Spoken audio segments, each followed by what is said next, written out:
আজকে কি রেজাল্ট দিয়ে চলে যাবে, এটা একটা বেদনাদায়ক কিন্তু আনন্দদায়ক কিছু। এটা আজকে ফলাফল প্রকাশ করার দিন।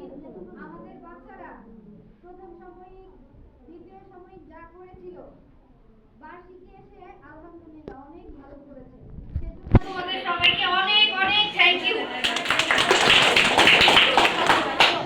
আমি আমাদের রেজাল্ট ঘোষণার আগে আমাদের বিদ্যালয়ের প্রধান শিক্ষক জনাব নার্গিস আক্তারকে আমার পঞ্চম শ্রেণীর বাচ্চাদের মায়েদের অভিভাবকদের উপলক্ষে কিছু বলার জন্য অনুরোধ করছি। প্রিয় শিক্ষক মন্ডলী, অভিভাবক মন্ডলী, শিক্ষক শিক্ষার্থীবৃন্দ, আসসালামু আলাইকুম। তোমরা সবাই ভালো আছো? আমি অনেক খুশি তোমরা সবাই ভালো রেজাল্ট করছো। তোমরা বরাবরে ভালো রেজাল্ট করছো, করে পর্যন্ত আসছো। তোমাদের বাকি জীবনগুলো যেন তোমরা ভালো করতে পারো এই দোয়া করি।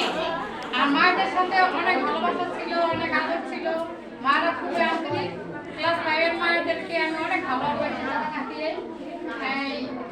আমি মনে করি আগামী দিনগুলি তো আমরা যখন মাদেরকে রাখবো ভালো মন্দ আনন্দ উৎসবে মায়েরা আসবেন, এই স্কুলকে ভুলবেন না। এটা আপনাদের প্রথম, আপনাদের শিক্ষার্থীদের প্রথম প্রাথমিক, এটাকে ভোলা যাবে না। অনেক কিছু বিনিময়ে এটা ভোলা যাবে না। এটাকে স্মৃতি ধরে রাখবেন আপনারা এবং আপনার শিশুকে আপনি পড়ালেখা করাবেন, ভালো মানুষ করবেন। শুধু ক্লাস 5 না, এরা মেট্রিক করবে, উপরের দিকে উঠবে, যেমন স্বাবলম্বী হতে পারে, একজন ভালো মানুষ হতে পারে, এই দোয়া করি আমি। এবং এটার জন্য আপনাদের পাশে থাকতে হবে এবং শিক্ষকদের সহায়তা নিতে হবে।